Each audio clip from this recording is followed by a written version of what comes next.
Edmundo, ¿cómo estás? Un gusto saludarte, Salvador. Igualmente, Edmundo, me da mucho gusto que nos recibas aquí en tu oficina. Y bueno, pues el motivo de la visita, como te comenté cuando hablamos por teléfono, es tener una conversación contigo en que nos ayudes a entender un poco qué es el cambio climático, cómo podemos percibir de que existe, qué tanto ha afectado el calentamiento global, la situación actual, qué se espera para el futuro y qué podemos hacer. Hay una confusión de repente en muchas personas y en muchos de nosotros.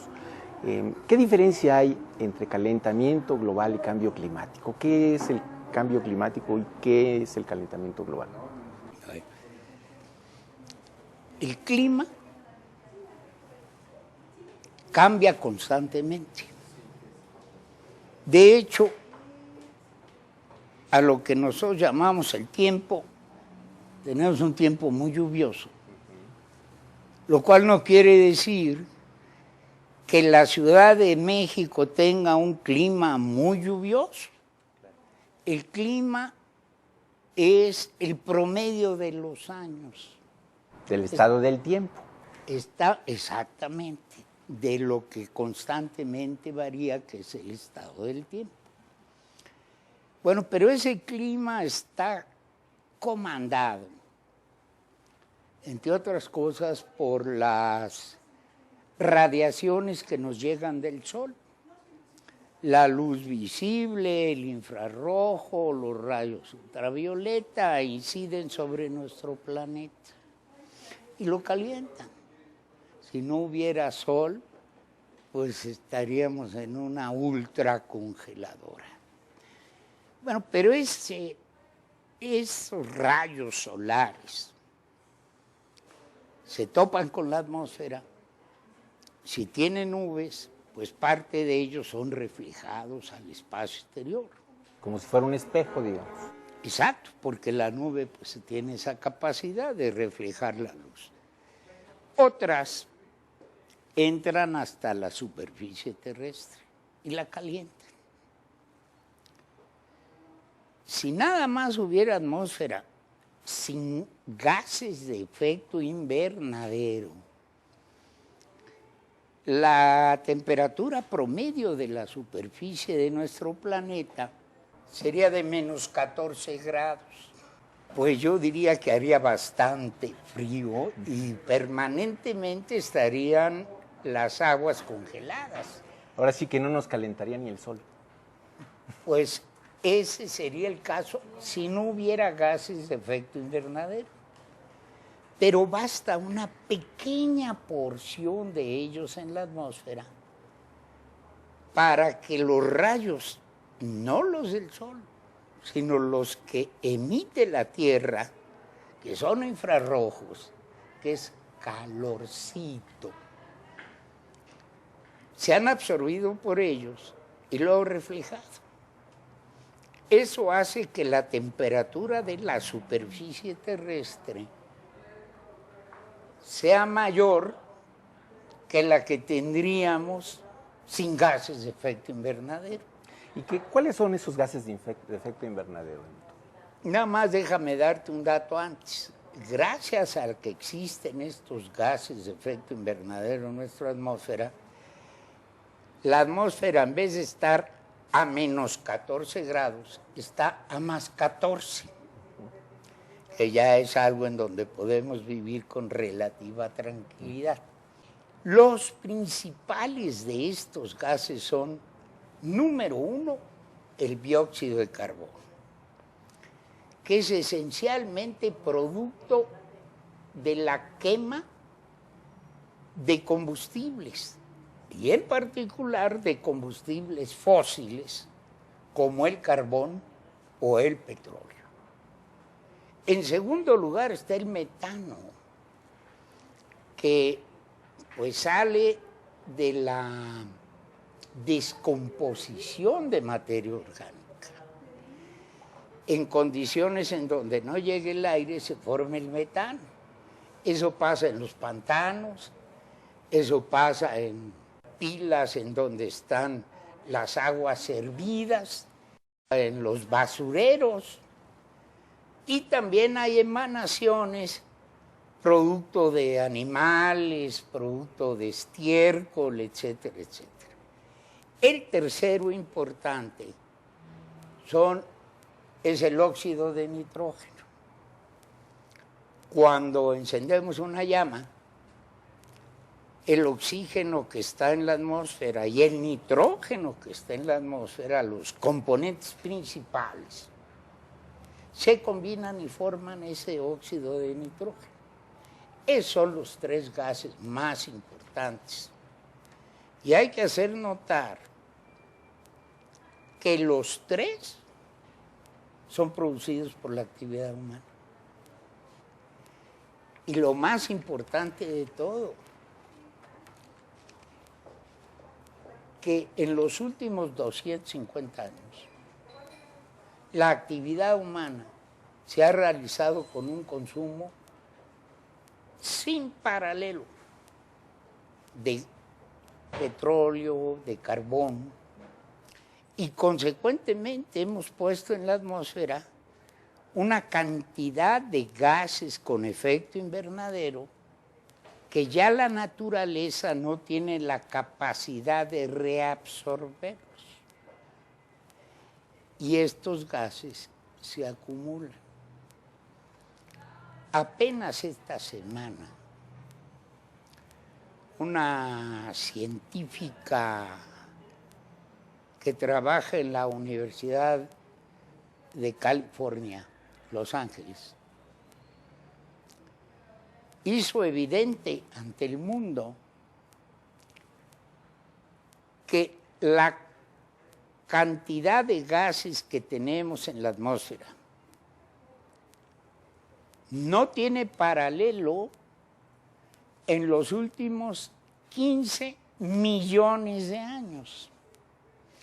Antes de ese descubrimiento se pensaba que estábamos por arriba de 600,000 años. Ahora, con esta evidencia, sabemos que estamos por arriba de la cantidad de dióxido de carbono en particular en nuestra atmósfera, como no se había visto desde hace 15 millones de años. Ese es el efecto que estamos teniendo los hombres y nuestras actividades en la atmósfera del planeta.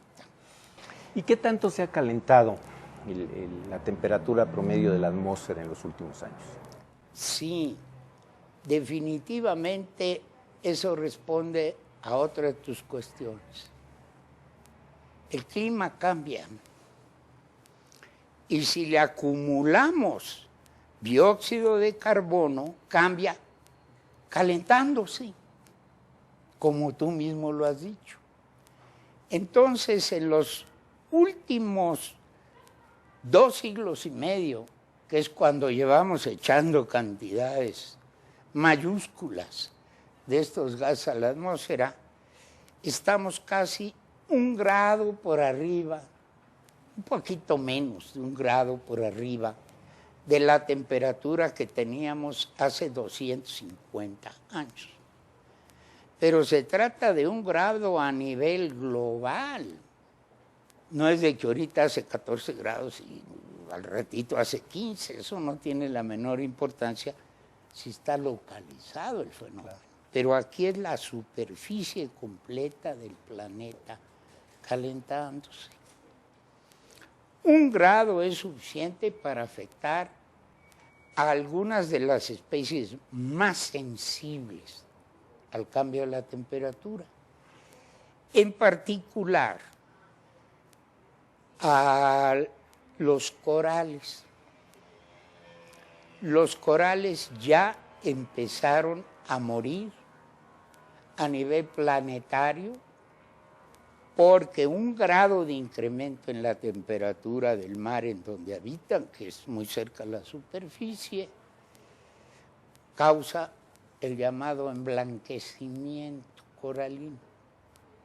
Ese es uno de los fenómenos del cambio climático y de su consecuencia, el calentamiento global que ya estamos percibiendo. ¿Y algunos ejemplos que nos pudieras poner de cómo a México le está afectando ya el cambio climático, así de una manera muy breve, ¿cuáles nos podrías mencionar? Bueno, hay varios lugares en el mundo que son más sensibles a ese calentamiento. Sin duda a los polos, y en particular el Polo Norte. Pero también los glaciales montañosos son los primeros afectados.